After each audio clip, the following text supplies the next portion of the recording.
बेटा ये जहर है, आज इसे हम सब खाने में मिला के खाएंगे। अरे आकाश जी कहाँ हैं? बुलाओ उन्हें। हम लोग बैंक की तरफ से आए हैं, लोन के पैसे नहीं दिए उन्होंने अब तक। देखिए, आपको जो भी बात करनी है थोड़ा आराम से करिए। वो अंदर है, उनकी तबीयत खराब है। आपको जो कुछ भी कहना है वो आराम से भी कह सकते हो। अरे क्या आराम से बात कर लें, आपको पता नहीं है उन्होंने बैंक से पैसे ले रखे हैं। पिछले 6 महीने से किस्त नहीं भरी है उन्होंने, पूरे 1.25 लाख हो गए हैं। मुझे पता अंदर कहीं छुप के बैठा हो, बाहर निकालो से। क्या हुआ मम्मी? और आप ऐसे कैसे बात कर रहे हो मम्मी से? अरे क्यों ना ऐसे बात करें, आपके पापा के ऊपर बैंक का लोन का 1.25 लाख का रुपया है। और एक बात बताइए, बैंक को क्या पागल समझ रखा है जो आपको लोन देके भूल जाएगी? हैं, पिछले 6 महीने से फोन कर रहे हैं, फोन आप स्विच ऑफ करके बैठे हुए हैं। हम लोग क्या पागल हैं? लेकिन मम्मी, पापा ने तो सिर्फ 60,000 का लोन लिया था ना, ये 1.25 लाख कैसे कह रहे हैं? देखिए, इन्होंने 60,000 का लोन लिया था और आप 1.25 लाख बता रहे हो। ये कैसे हो गया?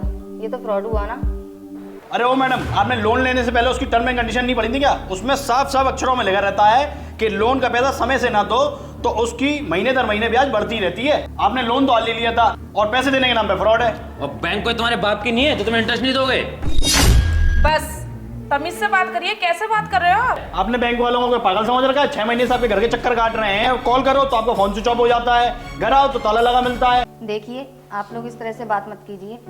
इससे पहले भी हम बैंक के लोन की सारी इंस्टॉलमेंट भर रहे थे ना। वो तो ये लॉकडाउन के बाद इसके पापा का काम बंद हो गया, जिसकी वजह से सदमे में आके उनकी तबीयत खराब हो गई और इस वजह से हम लोग अपनी इंस्टॉलमेंट जमा नहीं कर पाए। इसके पापा की तबीयत ठीक होती ही हम अपनी इंस्टॉलमेंट सारी भर देंगे। प्लीज़ आप लोग इस तरह से बात मत कीजिए। देखो ये हमारे सामने ड्रामे करने की जरूरत नहीं है। तुम जैसे लोगों को अच्छे से जानता हूँ मैं, रोज तो ऐसे ड्रामे देखता हूँ मैं, और ऐसे ड्रामेबाजी ठीक करना मुझे अच्छे से आता है। अभी 2 मिनट नहीं लगेंगे, लेडी कांस्टेबल आके और तुम दोनों को अंदर करवा दूंगा। फ्री का पैसा मिल रखा है बैंक का। भैया प्लीज मेरी बात समझने की कोशिश करो। मेरे पापा की ना बहुत तबीयत खराब है, उनकी ना हाफ बॉडी पैरालिसिस है। अगर उन्होंने आपकी बात सुन ली ना, आप इतना चिल्ला के बात करो तो उनकी तबीयत और खराब हो जाएगी। अरे तुम्हारे बाप की बीमारी का हमने ठेका ले रखा है क्या? तुम्हारे पास सिर्फ 2 दिन है, 2 दिन में हम फिर आएंगे। पैसों को इंतजाम करके रखना। अगर हमारे पैसे नहीं मिले ना तो दोनों और लेडी कांस्टेबल बुला के जेल भिजवा दूंगा। चलो।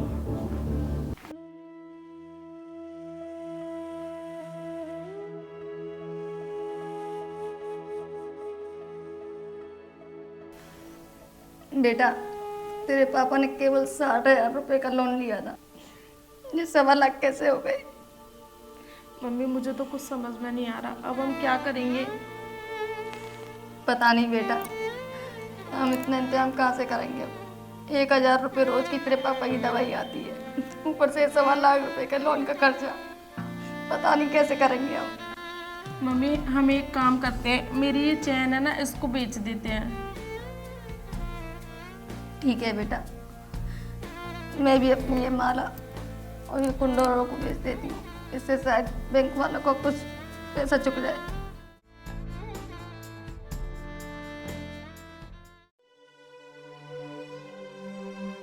माँ अब क्या करेंगे? गहने भी बस इतने ही पैसों के बिके हैं, और पैसे कहाँ से लाएंगे? और पापा के इलाज के लिए भी पैसे नहीं है। कल फिर आएंगे बैंक वाले और हमारी बहुत बेइज्जती करेंगे। अब क्या करेंगे माँ?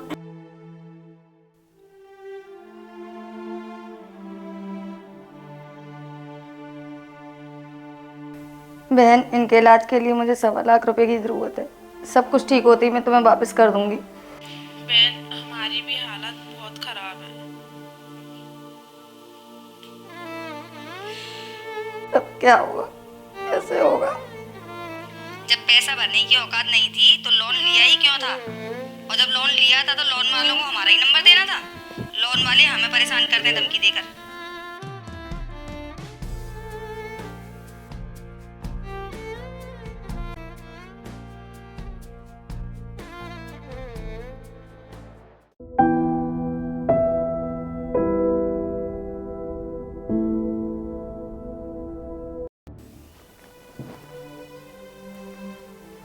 ये क्या है माँ?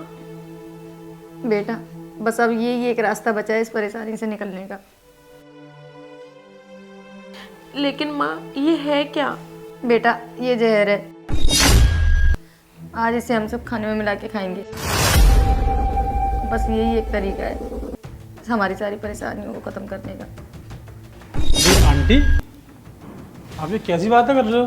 खाने में जहर? अरे आप परेशान हो, उसका मतलब ये तो नहीं ना कि आप जहर खाओगे?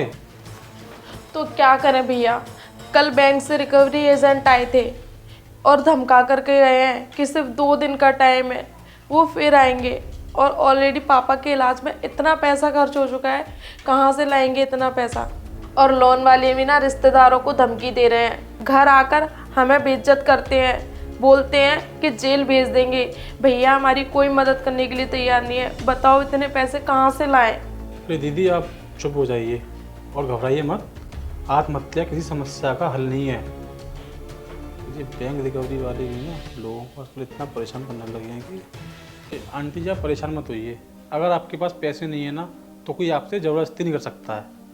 आप मुझ पर भरोसा रखिए। और दीदी जैसे ही ये लोग कल आएँ आप तुरंत मुझे कॉल करना। इन लोगों से तो मैं बात करूँगा और ये लोग इस तरह किसी को परेशान नहीं कर सकते हैं। आप सब कुछ मेरे पर छोड़ दो और ये बॉटल मुझे दीजिए। और आंटी मैं आपका बेटा ही हूँ और आप ना अपने दिमाग से सारी टेंशन निकाल दो। नमस्ते बहन जी। ओ हमारे पैसों का इंतजाम हो गया? हाँ हाँ, आपके पैसे तैयार हैं, आप अंदर आ जाओ।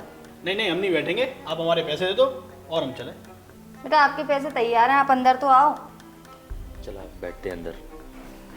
बेटा चाय ले आओ। वो 2 मिनट में अभी तुम्हारे पैसे मंगाती हूँ। अगर पहले ही पैसे दे दिए होते ना तो ये सब करना ही नहीं पड़ता। भैया आप लोग चाय पीजिए, बस आपके 2 मिनट में पैसे आ ही रहे हैं।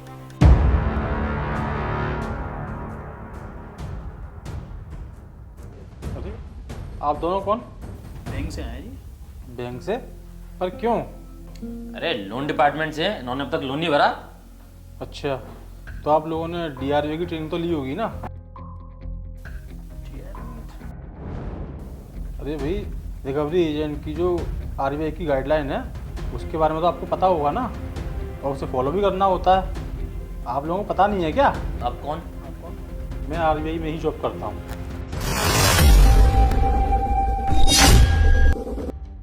आप लोगों को शायद पता नहीं है कि आप लोग कस्टमर घर में घुस नहीं सकते। और कस्टमर कहता है ना कि घर में आ जाओ, फिर भी आप कस्टमर के घर में घुस के चाय पानी नहीं पी सकते। यहाँ तक कि कस्टमर आपको अगर गिफ्ट देने की भी कोशिश करता है तो आप वो भी नहीं ले सकते। आप लोगों को पता होना चाहिए कि आप लोग कस्टमर की मर्ज़ी के बिना उसकी फैमिली को बता नहीं सकते कि कस्टमर ने क्या लोन लिया है और कितना लोन लिया है। जब तक कस्टमर अपने मुँह से ना कह दे। और आप लोग कस्टमर को ऑफिस आवर्स के बाद कॉल नहीं कर सकते, बल्कि आप लोग तो इतना नीचे गिर चुके हो कि कस्टमर की फैमिली को कॉल करके परेशान करते हो, वो भी ऑफिस आवर्स के बाद। अरे आप लोगों को ये भी पता होना चाहिए कि आप लोग रिकॉर्डेड फ़ोन से ही कॉल कर सकते हो, अपने पर्सनल फ़ोन से नहीं, ताकि ट्रांसपेरेंसी बनी रहे। आप लोगों को पता नहीं है क्या गाइडलाइन के बारे में? I am really sorry sir, हम तो सर अंदर आना नहीं चाह रहे थे, इन्होंने हमसे ज़बरदस्ती की थी। अरे कस्टमर का तो काम है ना, आप लोगों को तो अपनी गाइडलाइन फॉलो करनी चाहिए थी। खैर छोड़ो, मैं आप लोगों से बात ही क्यों कर रहा हूँ। आपकी बैंक को तो मैं कोर्ट में देख लूँगा और आप दोनों को होगी जेल। जेल? सर हमें माफ़ कर दीजिए सर, हम यहाँ जा रहे हैं। हाँ सर, हमने इनका लोन माफ़ कर दिया। हम जा रहे हैं। मुझसे माफ़ी मांगने की कोई ज़रूरत नहीं है, जेल तो आप लोगों को होकर रहेगी। अरे आप लोगों ने तो कस्टमर को इतना परेशान कर दिया, इतना मेंटली टॉर्चर किया कि वो लोग मजबूर होकर अपनी ज्वेलरी तक बेच कर आए। अरे आप लोगों के गलत व्यवहार से हैरेस होकर ये लोग जहर खा के मरने जा रहे थे, और आप लोग कह रहे हो कि मैं आपको माफ़ कर दूं। और आपने ही जानबूझकर वो लेटर पड़ोस में मेरे घर में फेंका था ताकि आप लोग इनको बदनाम कर सको। अरे आप लोगों ने तो RBI के कई नियमों का उल्लंघन करके अपनी मनमानी की है, जिसका परिणाम आप और आपकी बैंक को भुगतना पड़ेगा। टेंशन मत लो आप लोग, आपकी बैंक को मैं कोर्ट में देख लूँगा और आप दोनों को होगी जेल।